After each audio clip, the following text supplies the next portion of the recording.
Coucou tout le monde, j'espère que vous allez bien. Je vous souhaite la bienvenue dans mes carnets noirs. Je déconseille fortement aux âmes sensibles et aux enfants de regarder cette vidéo.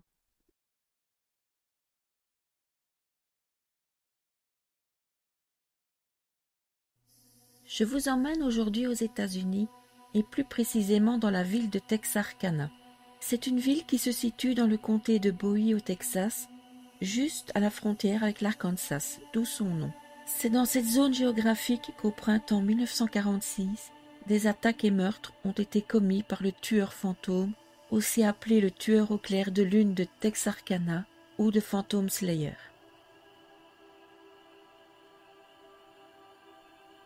Dans la soirée du 22 février 1946, Jimmy Hollis, 25 ans, et sa petite amie de 19 ans, Mary Jane Harley, se font une soirée en amoureux. Ils vont voir un film et se rendent ensuite sur le chemin des amoureux afin de passer un petit moment tranquille et seul. Vous vous en doutez, avec un tel nom, c'est un endroit assez isolé, surtout qu'ils y sont arrivés tard, vers 23h45. Une dizaine de minutes après, un homme cagoulé d'un tissu blanc du genre sac ou thé d'oreiller avec des trous pour les yeux les a braqués avec une lampe torche par la fenêtre conducteur de la voiture. Nos deux amoureux ont d'abord cru à une farce, mais au vu de la détermination de l'agresseur, ils ont compris que ce n'était pas le cas. L'inconnu les a tous les deux fait sortir du véhicule par la porte passager et a dit à Jimmy de retirer son pantalon. Devant le refus de celui-ci, il lui a frappé violemment la tête avec la crosse de son arme, lui provoquant des fractures du crâne et lui faisant perdre connaissance. Mary, paniquée, a donné le portefeuille de Ginny à l'agresseur, mais ce n'est pas ce qu'il voulait. Il a frappé Mary et lui a dit ensuite de s'enfuir. Elle s'est donc mise à courir mais est retombée nez à nez avec l'agresseur qui lui a demandé pourquoi elle courait. Elle lui rappelle que c'est lui qui lui a demandé. Il la traite de menteuse, la jette à terre et l'agresse sexuellement avec le canon de son arme. Après l'attaque, Mary s'est mise à courir sur une distance de 800 mètres pour trouver une maison et appeler les secours. Entre-temps, Jimmy s'est réveillé et a arrêté une voiture qui passait par là. Le conducteur est également allé prévenir la police. Le shérif Presley et ses hommes arrivent rapidement, mais l'agresseur est déjà parti. Fait étrange, les deux survivants vont faire un portrait très différent de l'assaillant. Pour lui, c'est un homme blanc dans la trentaine et pour elle, un Afro-Américain. Mary et Jimmy sont choqués et blessés, mais vivants. D'autres n'auront pas cette chance. Le 24 mars 1946 au matin, un automobiliste voit une Oldsmobile de 1941 garée dans un petit chemin tranquille nommé Ridge Road. Comme il y avait eu des pluies torrentielles, l'homme a cru que la voiture était embourbée et s'est approché du véhicule pour proposer son aide. À la place, il voit deux corps sans vie. L'homme est Richard Griffin, un ancien combattant de 29 ans. Son corps est agenouillé derrière le tableau de bord. Sur le siège arrière se trouve le corps de sa petite amie, Polly Ann Moore. Elle n'avait que 17 ans. Malgré la disposition de la scène de crime, des indices montrent que les deux jeunes gens ont été tués en dehors de la voiture et remis dedans ensuite. Il y avait une partie de terre trempée de sang et du sang coagulé était sur le marchepied de la voiture. Dans la terre, il y avait des traces montrant que les corps avaient été traînés. Ils ont tous les deux reçu une balle dans la nuque. Une douille de cartouche de calibre 32 était sur les lieux. Il n'y a pas de signe d'agression sexuelle d'après la police à l'époque, mais plus tard, il a été révélé que Polly a été abusée. Cela n'a pas pu être confirmé car le corps de la malheureuse a rapidement été embaumé. Le couple ne se fréquentait que depuis 6 semaines et n'avait pas d'ennemis. Les autorités vont interroger plus ou moins 60 témoins et offrir une récompense de $500, mais cette initiative n'a amené que de fausses pistes. Paul Martin, 17 ans, est venu chercher sa petite amie Betty Jo Booker, 15 ans, au VFW Club où elle jouait du saxophone pour le groupe Les Rhythmères le dimanche 14 avril vers 1h30 du matin. C'est la dernière fois qu'on les verra vivants. Plus tard dans la matinée, la famille Weaver roule sur North Park Road lorsqu'ils aperçoivent un corps sur le bord de la route. Il s'agit de Paul et il a reçu 4 balles. Une dans l'épaule, une dans le cou, une dans la main et enfin une dans le visage. Une fois avertis, les services de police vont se mettre à la recherche de Betty Jo.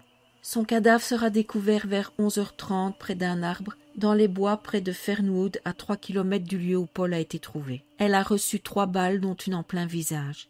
Il y a malheureusement des preuves d'agression sexuelle. Tous les deux ont été tués avec un Colt 32.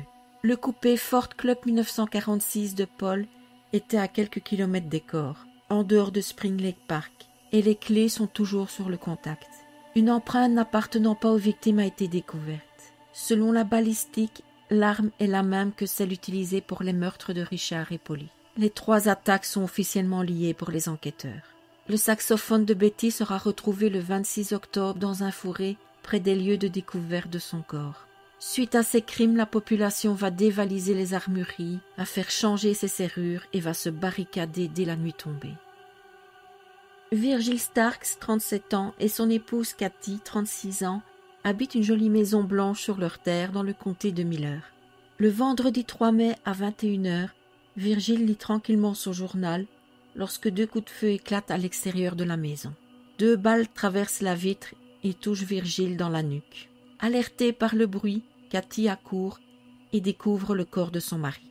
Elle prend le téléphone pour appeler le secours et c'est à ce moment-là qu'elle reçoit 2 balles en plein visage. Elle a entendu le tueur à l'arrière de la maison et a réuni toutes ses forces pour sortir par la porte de devant pour aller chercher du secours auprès des voisins. Elle va être prise en charge par le Michaels Majors Hospital et survivra à ses blessures. Une lampe torche sera retrouvée sur les lieux. Le tueur portait des chaussures de l'armée et des traces de boue prouvent qu'il a fouillé l'étage et le salon et qu'ensuite il est parti à la recherche de Cathy, probablement pour l'achever. Cette fois, l'arme utilisée est un fusil de chasse semi-automatique 22. La question va se poser de savoir si cette agression a un rapport avec les précédentes. En effet, les victimes sont plus âgées, elles ont été attaquées dans leur domicile et l'arme n'est pas la même. Mais d'après les enquêteurs, il se pourrait que le tueur ait changé de lieu et de méthode à cause de la méfiance liée à ses précédents crimes. Les gens sont devenus trop méfiants. Officiellement, dans les dossiers du FBI, cette attaque est classée dans le dossier du tueur fantôme avec les autres. Je viens de vous parler des victimes officielles du fantôme, mais d'autres affaires font penser qu'il y en aurait peut-être plus. Le 7 mai 1946, le corps d'Eric Cliff McSpadden est découvert sur des rails pas trop loin de Texarkana. Les policiers pensent à un accident ou à un suicide, mais le médecin légiste détermine qu'il était déjà mort quand le train lui a roulé dessus. À ce moment, la population se divise entre ceux qui pensent que c'est une nouvelle victime du fantôme, celui-ci l'aurait tué car il savait trop de choses à son sujet, et il y a ceux qui pensent que le légiste s'est trompé et qu'il s'agit bien d'un suicide et que c'est le fantôme lui-même. Il se serait donné la mort car il s'en voulait des crimes qu'il a commis. Quoi qu'il en soit, la mort de McSpadden n'a jamais été élucidée. Le 8 octobre 1946, en Floride, un couple d'amoureux, Lawrence Hogan et Helen Elrich, est abattu alors qu'ils étaient garés dans une ruelle des amoureux près de Dania Beach. L'arme utilisée est un calibre 32. À ce jour, ce double meurtre n'est toujours pas résolu. Le 1er juin 1948, Virginia Carpenter, âgée de 23 ans, part en train de Texarkana pour se rendre au Texas State College for Women à Dayton. Une fois sortie du train, elle prend un taxi pour aller au Brackenridge Hall où elle réside. Elle y arrive vers 21h et s'arrange avec le chauffeur de taxi pour que celui-ci lui apporte ses valises après les avoir récupérées à la gare le lendemain. Celui-ci s'exécute et laisse les valises sur la prairie du dortoir comme prévu avec Virginia. Je suppose qu'à l'époque, il ne devait pas y avoir de voleurs. Toujours est-il que 3 jours plus tard, les valises n'avaient pas bougé. La police est donc prévenue car plus aucune trace nulle part de Virginia. Le chauffeur de taxi est interrogé. Il dit avoir vu Virginia avec 2 hommes qu'elle semblait connaître juste après l'avoir déposée. Ils ne seront jamais retrouvés et ne se sont jamais manifestés, s'ils existent. Le chauffeur de taxi et le petit ami de Virginia sont soupçonnés et interrogés, mais ils semblent totalement étrangers à cette disparition.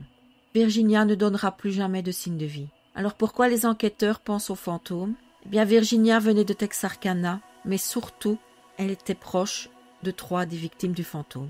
En savait-elle trop ou cette disparition n'a rien à voir du tout avec notre affaire ? Mystère. Ces 3 affaires ne sont pas reprises officiellement par la justice comme faisant partie des crimes du fantôme. Pour mener l'enquête, le shérif Presley est rejoint par Jackson Neely Runnels, par le shérif Davis, par Max Tackett, par Tillman Byron Johnson et par Manuel Gonzalez. Ils sont interpellés par les témoignages des victimes de la première agression, Jimmy Hollis et sa petite amie. Les différences notables entre leur description de l'agression et certaines de leurs réactions font penser aux enquêteurs qu'ils connaissaient très bien l'identité de l'agresseur mais refusaient de la donner. Peut-être par peur. Ils ont été réinterrogés après les meurtres du 24 mars pour tenter de trouver des points communs entre les 2 couples pouvant conduire au tueur, sans succès. Mais les enquêteurs restent persuadés que Jimmy Hollis et Mary Jane Hurley en savent plus qu'ils ne lisent. 3 individus avec des vêtements tachés de sang ont été arrêtés mais très vite innocentés. La police va aller jusqu'à demander à des ados de servir d'appât. Des récompenses vont être offertes à qui pourrait aider à arrêter l'agresseur, mais cela n'apporta que de fausses pistes. Une photo de la lampe torche est diffusée dans les journaux afin de voir si quelqu'un la reconnaît, mais ce n'est pas le cas. Selon les policiers, le tueur ne faisait pas ça pour l'argent, car il y avait pas mal de choses à voler chez les Stark et rien n'a disparu. Il attaque toujours des couples le soir, le week-end et avec une cagoule. Ça ne vous fait penser à personne, cette méthodologie? Eh oui, on dirait que le fantôme killer a soit inspiré le Zodiac, qui a sévi entre 1968 et 1969 à San Francisco, soit qu'il était le Zodiac à ses débuts. Selon le psychologue Anthony Lapala, le tueur est un homme blanc entre 30 et 50 ans. Il tue par sadisme et il est intelligent et astucieux. Il œuvre seul et ne parle à personne de ses méfaits. Il peut mener une vie tout à fait normale en dehors de ses crimes. Le policier Max Tackett s'est aperçu qu'avant chaque attaque, il y avait une plainte pour vol de voiture et que celle-ci était retrouvée abandonnée après les meurtres. Peu avant le meurtre de Virgil Starks, Tackett localise une voiture déclarée volée dans un parking. Il décide avec Tillman Johnson de planquer pour voir qui viendrait la chercher. Une femme finit par arriver à vouloir entrer dans le véhicule. Elle est immédiatement interpellée. Il s'agit de Peggy Sweeney, 21 ans. Elle déclare aux policiers que la voiture est celle de son mari, Ewell Sweeney, et qu'elle l'a conduit pendant qu'il se trouve à Atlanta pour affaires. Les policiers ont sagement attendu son retour et l'ont arrêté à la gare. En fait d'affaires, Ewell était à Atlanta pour vendre une voiture volée. Lors de son arrestation, Ewell va déclarer « Je sais pourquoi vous me voulez pour plus qu'un vol de voiture. » Notre Lascar a déjà un casier bien chargé. Cambriolage, contrefaçon, agression, vol. Lors de la fouille de leur chambre d'hôtel, les policiers vont trouver une chemise avec « Stark » écrit dessus. Lors des interrogatoires, Peggy va carrément dénoncer son mari comme étant le fantôme. Elle leur dit même qu'elle l'a accompagné une fois lors d'une de ses virées meurtrières. Elle donne des détails qui ne sont pas parus dans la presse. Les enquêteurs sont soulagés d'avoir enfin attrapé ce tueur sans visage. Mais voilà, Peggy va changer de version un grand nombre de fois et revenir sur ses aveux. Mais quelle que soit la version qu'elle donne, elle impute toujours son mari, tout en refusant de témoigner contre lui au tribunal. Et comme ils sont mariés, on ne peut pas l'y obliger. Elle a parlé avec une douzaine d'officiers différents.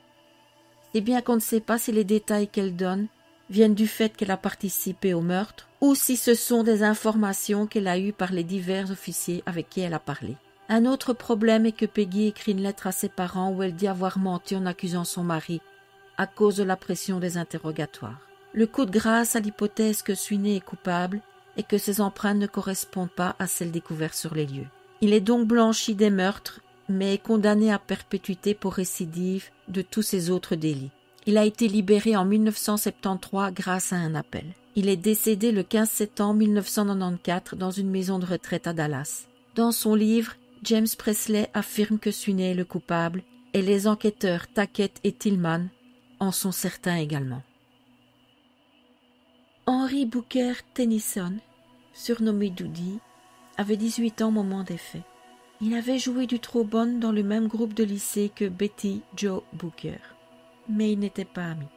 Il s'est suicidé le 4 novembre 1948 en prenant de la morphine et en laissant des aveux selon lesquels il aurait tué Betty Jo et son petit ami, ainsi que Virgil Starks. Sauf qu'un ami de Doody, James Freeman, a affirmé aux enquêteurs qu'ils jouaient ensemble aux cartes lors du meurtre de Virgil Starks. De plus, ces empreintes ne correspondaient pas à celles trouvées sur les lieux. Ses frères vont expliquer que Henry ne savait pas se servir d'une arme et qu'il n'a pas appris à conduire avant 1947. Ralph B. Bowman, 21 ans, est un ancien soldat de l'armée de l'air. Il dit avoir été victime d'une espèce de trou noir. Quand il est revenu à lui, il a constaté que son arme avait disparu et trouve qu'il ressemble à la description du tueur. Il avoue penser être le suspect à la police. Néanmoins, la police se rend compte que ses aveux ne collent pas avec les faits. En plus, il a été réformé de l'armée pour des problèmes psychiatriques. Sammy est le pseudo d'un suspect dont la police n'a pas donné le nom. C'est un homme très apprécié à Texarkana. Ses pneus correspondent aux traces trouvées sur les lieux des crimes. Il va passer au détecteur de mensonges, mais il va échouer. La police va le faire voir par un psychiatre, Travis Elliott, qui va conclure que Sammy n'a pas le profil d'un tueur. S'il a échoué au test du polygraphe, c'est parce qu'il avait une aventure extra-conjugale. Ces traces de pneus étaient là uniquement parce qu'il s'est arrêté au bord de la route pour uriner avant de rejoindre sa maîtresse. Il a été lavé de tout soupçon. Alors, en ce qui concerne film, série, livre, en 1976 sort le film The Town That Dread Sundown par Charles B. Price. Désolé pour l'accent.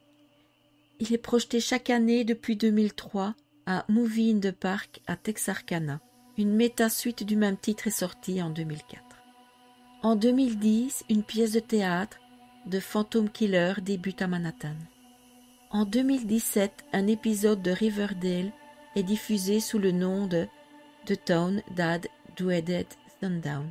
Et en 2018 sort un documentaire Murder in the Moonlight, dirigé par Jeff Waldrich. Cette même année sort le film Meurtre au clair de lune. Le 14 mai 2013 sort le livre Les meurtres au clair de lune de Texarkana, l'affaire non résolue du tueur fantôme de 1946 par Michael Newton. Voilà, je ne sais pas si vous connaissiez cette histoire, mais en tout cas, j'espère qu'elle vous aura intéressé. À bientôt pour une nouvelle histoire.